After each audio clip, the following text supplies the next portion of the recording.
San Ignacio encabeza los ejercicios espirituales con la oración del alma de Cristo, una oración antigua, medieval, que ya aparece en varios códices del siglo XIV, a la que San Ignacio tenía una muy especial devoción. Esta oración puede ayudarnos a los ejercitantes a situarnos en nuestra propia realidad para que desde ella nos preparemos a comenzar el proceso de los ejercicios espirituales día a día. Alma de Cristo, santifícame. Los problemas del alma, es decir, la falta de aliento, de estancamiento en la vida espiritual, la presencia del cansancio en la propia vida, el desánimo frente a la propia mediocridad. Entonces, alma de Cristo, santifícame. Cuerpo de Cristo, sálvame. Los problemas del cuerpo, cuando uno siente que el cuerpo es un estorbo y una dificultad, cuando se da la contradicción entre lo que se quiere y lo que se hace, entre los deseos y la realidad, cuando se comienza a constatar la falta de fuerza física y las correspondientes limitaciones. Entonces, cuerpo de Cristo, sálvame. Sangre de Cristo, embriágame.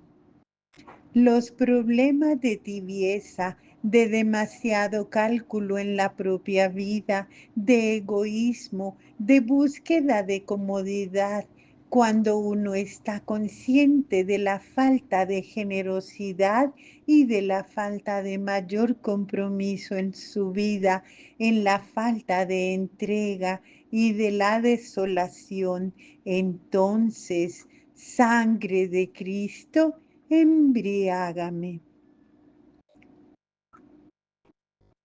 Agua del costado de Cristo, lávame. El problema del pecado y de la falta repetida, las mismas caídas y recaídas, los malos hábitos, el engaño sobre la propia vida, otras veces un pasado que pesa demasiado y que aún nos hace sentir falsos y sucios. Entonces, agua de Cristo, lávame. Pasión de Cristo, confórtame. Los problemas de dolor, de dificultades exteriores e interiores, propias y ajenas, la dificultad de controlar los propios sentimientos, los miedos, los aburrimientos, las tristezas, el temor frente a las dificultades y el horror frente al dolor y la enfermedad. Entonces, pasión de Cristo, confórtame. Oh buen Jesús, óyeme. Los problemas de oración, es decir, cuando la misma oración se ha vuelto un problema porque la verdad es que no se cree del todo ni a fondo, o porque no se sabe rezar, o porque se siente que Jesús no escucha, o porque no se cree en la misericordia. Entonces, oh buen Jesús, óyeme. Dentro de tus llagas escóndeme. Los problemas de la superficialidad al darse cuenta que no se vive en profundidad, aún más que uno vive tal como es modelado por otros, que uno está demasiado condicionado, excesivamente esclavo de las circunstancias que lo rodean, que se vive sin coherencia y solo hacia afuera, sin profundidad y convicción, entonces dentro de tus llagas escóndeme. No permitas que me separe de ti.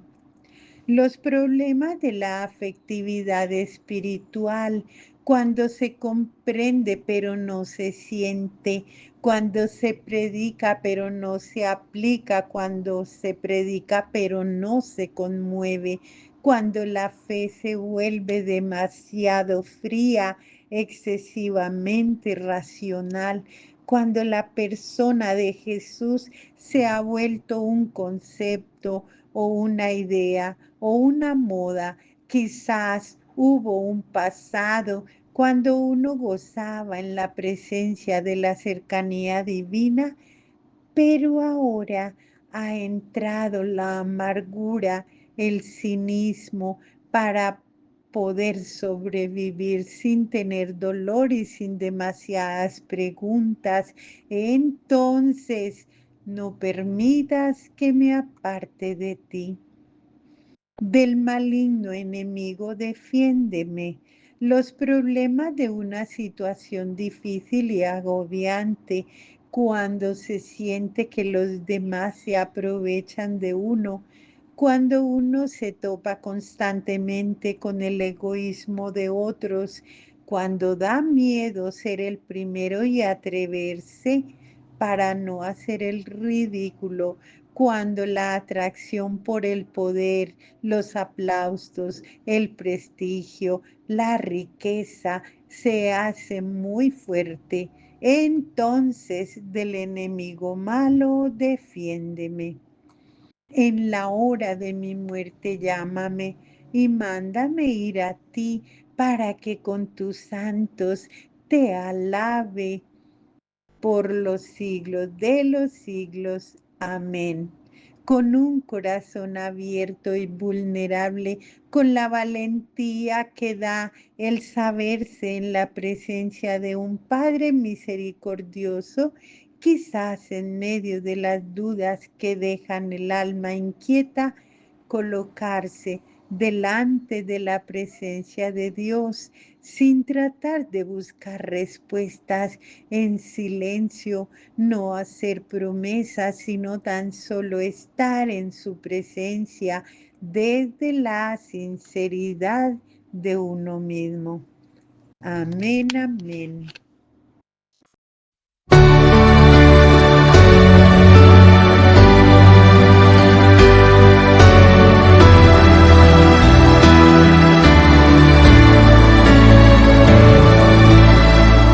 Alma de Cristo, santifícame. cuerpo de Cristo, Sálvame. sangre de Cristo, Embriágame. agua del costado de Cristo, Lávame. pasión de Cristo, Confórtame. oh buen Jesús, Óyeme. y dentro de tus llagas, Escóndeme. No permitas que me aparte de ti. del enemigo, Defiéndeme. en la hora de mi muerte, Llámame.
Combate hacia la conversión, día 19. Iniciativa divina y respuesta humana. La revelación es una invitación a entrar en el misterio de Dios, no solo mediante la comprensión intelectual, sino sobre todo mediante una respuesta profunda de todo nuestro ser, mediante un sí radicalmente personal. Esta complementariedad entre la iniciativa de Dios y la respuesta de la persona es el fundamento de la vida cristiana y por ello aparece en cada uno de los misterios de la vida de Jesús, aunque quizás en ningún momento en tanta claridad como en el misterio de la encarnación. Contemplar este misterio es intentar comprender quién es realmente Jesús para llegar a ese íntimo conocimiento que solo puede crecer en una relación personal con Él. Uno no aprende a conocer a otra persona a base de estudiar un libro sobre ella, sino viviendo y compartiendo con ella las alegrías, los deseos y las decepciones de la existencia. Esta es la clase de conocimiento de Cristo que se busca, no solo una serie de lugares comunes que valen para todo el mundo, sino una experiencia profunda, personal de Él, a fin de amarle, seguirle y convertirme, por así decirlo, en otro. Cristo, de modo que otras personas, convertirme en otro Cristo, de modo que otras personas reciban ayuda para comprender su persona y el porqué de su venida. La encarnación es fruto totalmente gratuito de la iniciativa divina. Dios es el pastor que cuida su rebaño. Juan 10, 11, 15. El Padre solícito. Lucas 15, 11, 32. Que se conmueve frente a la miseria humana. Dios no desea que el hombre y la mujer sufran, porque su gloria consiste precisamente en que el ser humano se realice plenamente. En la experiencia de la creación fue la presencia del pecado que introdujo el dolor, es decir, la negación humana frente al Creador. Génesis 3, 14, 24. El ser humano rechaza su condición de criatura y quiere hacer las cosas a su manera, introduciendo con ello grandes rupturas en sí mismo y en su relación con otros. Dios quiere hacerle comprender que a pesar de sus faltas y pecados, siempre es amado por Él. Esta gran verdad está contenida en la parábola de los viñadores homicidas. Después de haber enviado sus siervos, los profetas, el dueño de la viña envía a su propio hijo. Marcos 12, 6. En su diálogo con Nicodemo, el mismo Jesús explica su misión, porque tanto amó Dios al mundo que dio a su Hijo único para que todo el que crea en Él no perezca, sino que tenga vida eterna. Porque Dios no ha enviado a su Hijo al mundo para condenar al mundo, sino para que el mundo se salve por Él. Juan 3, 16:17. Dios no envía un mensaje, sino que Él mismo se hace el mensaje en la encarnación. El Hijo de Dios hecho hombre transmite el mensaje no solo con palabras, sino con su propia vida. Esto implica la kenosis, el anonadamiento, porque siendo de condición divina, no retuvo ávidamente el ser igual a Dios, sino que se despojó de sí mismo, tomando condición de siervo, haciéndose semejante a los hombres y apareciendo en su porte como hombre, se humilló a sí mismo, obedeciendo hasta la muerte y muerte en cruz. Filipenses 2, 6, 8. La existencia de Jesús consistió en vivir ese anonadamiento original, ese despojo por el que se convirtió en hermano nuestro y de ese modo transformó este mundo que Él había creado de manera admirable y que restauró de manera más admirable aún. En este camino de salvación, Dios sigue esta lógica del anonadamiento. Ante él tenía todo el imperio romano con toda su cultura y toda su extensión, pero él no escogió los bulliciosos centros de la técnica o del arte, de la política o de la ciencia, sino un recóndito rinconcito de aquel inmenso imperio romano, el territorio ocupado de Palestina. Los dominadores romanos no tenían mejor opinión de los judíos que la habitaban. De hecho, Tácito los describe como un rebaño de esclavos, de lo más miserable y como un pueblo repugnante. Sin embargo, Dios escoge a ese pueblo, pero su elección va más lejos. Dentro de Palestina se fija precisamente en la región más despreciada y atrasada, Galilea, y dentro de Galilea la aldea de Nazaret, que ni siquiera tenía historia y era tan ignorada que su nombre no aparece ni en el Antiguo Testamento. La encarnación es el misterio del último lugar. La irrupción de Dios en la historia humana tampoco se realiza mediante la imposición, sino invitando y dirigiéndose a la libertad humana. El respeto divino por la libertad de su criatura es total, incluso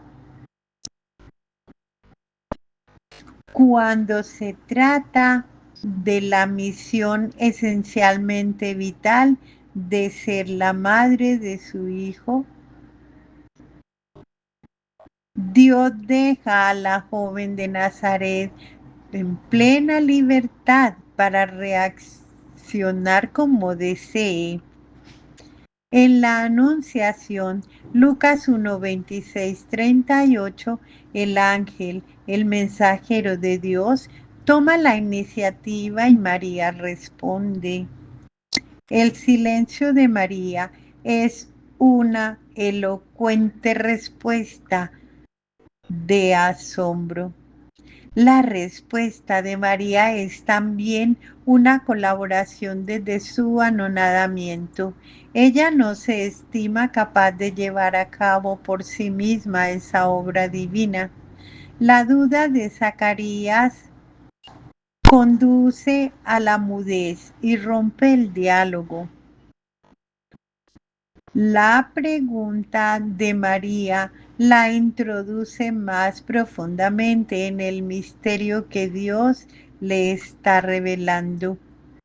Zacarías duda de la acción de Dios, María tan solo de su capacidad para llevarla a cabo. Vivir el Evangelio es absolutamente imposible porque nadie puede seguir a Cristo perfectamente ni cumplir plenamente lo que Él exige. Pero las palabras del ángel a María aportan la clave. Nada es imposible para Dios. Lucas 1:37. Solo sobre esta base se puede construir la respuesta humana. Hágase en mí según tu palabra. Lucas 1:38. María confía en la acción de Dios sobre su vida y su pariente Isabel reconoce su fe. Feliz la que ha creído que se cumplirían las cosas que le fueron dichas de parte del Señor. Lucas 1:45. El comienzo del misterio de la encarnación puede resumirse en 3 fases de este diálogo. Dios toma la iniciativa y se acerca. El ser humano duda. Dios propone. El ser humano pregunta. Dios actúa. El ser humano se arriesga. María se arriesga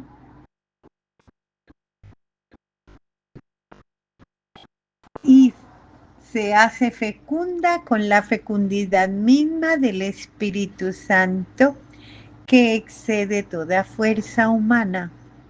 Con María también el creyente puede pronunciar su Magnificat y creer que Dios puede servirse también de uno, ya que tan a menudo escoge débiles instrumentos cuando aceptan servir y pronunciar su humilde fiat.